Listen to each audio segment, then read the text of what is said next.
Hello guys, நான் தான் உங்கள் 2K சாமிஜி பேசுகிறேன். மிஸ்டர் கேடி துர்கேஸ்வரன். பன் பட்டர் ஜாமுக்குள்ளே எப்படி பன்னுக்குள்ளே ஜாம் இருக்குமோ அதே மாதிரி பாட்காஸ்ட்னால் நம்ம இருப்போம். பரவாயில்ல, இந்த டைலாக் கொஞ்சம் முக்கியம் இருந்தாலும் நல்லா தான் இருக்குது. ஓவராக வழ குழன்னு இருக்காமல் ஸ்ட்ரைட்டாக மேட்ருக்கு போயிடலாம். மேட்ருக்கு நீங்கள் நினைக்கிற மேட்டர்லாம் இல்லை. நம்ம ஸ்டூடெண்ட்ஸுக்கான மோட்டிவேஷ்னல் ஸ்பீச்சுக்கு போகலாம். எல்லாருமே 10th 11th and 12th இருக்கவங்க எல்லாருக்குமே பப்ளிக் போயிட்டுருக்கோம். ஸோ அவங்க எல்லாருமே கொஞ்சம் எக்ஸாம்னால பயந்துட்டு இருப்பாங்க. ஸோ அவங்களுக்கான ஒரு மோட்டிவேஷனல் ஸ்பீச் தான் இது. இதை கேட்டு நீங்கள் சிரிக்கலாம், பறக்கலாம், தாவலாம், ஓடலாம், குதிக்கலாம். ஆனால் என்னை அடிக்க மட்டும் செய்யக்கூடாது, சரிங்களா காய்ஸ்? பழம் பார்க்க எப்படி முள்ளாக இருக்கோ அதே மாதிரி தான் உங்களுக்கு கொஸ்டின் பேப்பர் பார்த்தோம்னா அப்படி தான் ஃபீல் ஆகும். படித்த பசங்களுக்கு உள்ளே இருக்க பழம் மாதிரி, படிக்காத பசங்களுக்கு வெளியே இருக்க முள் மாதிரி. படித்தவங்க பேப்பரை பார்த்தோன்னா பழம் மாதிரி ரசித்து சாப்பிடுவாங்க. பட் படிக்காத பசங்க அந்த முள்ளை எடுத்து கஷ்டப்பட்டு கடைசியாக பாஸ் ஆவாங்களா மாட்டாங்களான்னு மிஸ் கையில் தான் இருக்குது.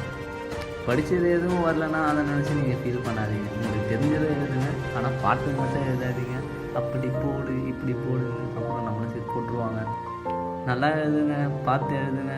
அதுக்குன்னு பக்கத்தில் இருக்கவங்களாம் பார்த்து எழுதாதீங்க. உங்கள் கொஸ்டின் பேப்பரையே பார்த்து எழுதுங்க. All the very best. முக்கியமாக இன்னொன்று, பிட்டெலாம் எடுத்துகிட்டு போகாதீங்க. ஓன் ஸ்கிரிப்ட் கூட எழுதுங்க. பட் கண்டிப்பாக பாஸ் ஆகிடுவீங்க. பேஜை மட்டும் ஃபில் பண்ணுங்கள். எந்த கொஸ்டினையும் விட்டு வராதிங்க. முடிஞ்ச அளவுக்கு எல்லாத்தையும் அட்டன் பண்ணுங்கள். பட் சூஸ் த பெஸ்ட் ஆன்சர்னால் கொஞ்சம் பக்கத்தில் கேட்டு கூட எழுதிடுங்க. உங்களுக்கு தெரிஞ்ச ஆன்சர் எதனா பக்கத்தில் ஒரு அழகான பொண்ணு இருக்குன்னு சொல்லிட்டு அந்த பொண்ணுக்கிட்ட கேட்டு அந்த பொண்ணு ஒரு ஆன்சர் சொல்லி அதை நீங்கள் தப்பான கரெக்டான ஆன்சரை நினச்சி நீங்கள் அதை டிக் பண்ணி லாஸ்ட்டாக அது தப்புன்னு தெரிஞ்சு மனசு கஷ்டப்படுற மாதிரி எதுவும் நடக்காத மாதிரி பார்த்துக்கோங்க.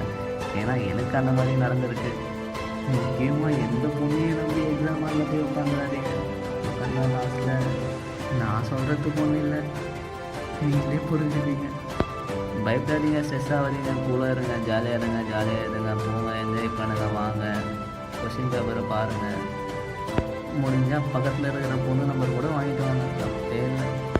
எக்ஸாம் போகிறதுக்கு முன்னாடி பண்ண வேண்டியது, காலையில் எழுந்துச்சு டிவி போட்டு சின்சான் பார்க்குறது, இன்ஸ்டாவில் ரீல் பார்க்குறது, யூடியூப்பில் ஷார்ட் பார்க்குறது, இன்ஸ்டாவில் ஸ்டோரி போடுறது, இந்த மாதிரி வேலை எதுவுமே பண்ணாதீங்க. புக்கை திறந்து கொஞ்சம் ரிவைஸ் பண்ணுங்கள். பண்ணக்கூடியது என்னவென்றால், நீங்கள் இப்படிலாம் சொன்னால் எனக்கே சிரிப்பு வந்துடும். முடிஞ்ச அளவுக்கு படிங்க, ஸ்ட்ரெஸ் எடுத்துக்காதீங்க. காலையில் எழுந்து ஃப்ரெஷ்அப்லாம் ஆகிட்டு கொஞ்சம் மீடியமாக சாப்பிடுங்க, கொஞ்சம் தண்ணி குடிங்க. அப்போ தான் எக்ஸாம் வரல போனால் தூக்கம் வராது, நல்ல எக்ஸாம் எழுதலாம். முடிஞ்ச அளவுக்கு பாடியை கொஞ்சம் நல்லா ஹெல்த்தியாக ஃப்ரெஷ்ஷாக வச்சுக்கோங்க.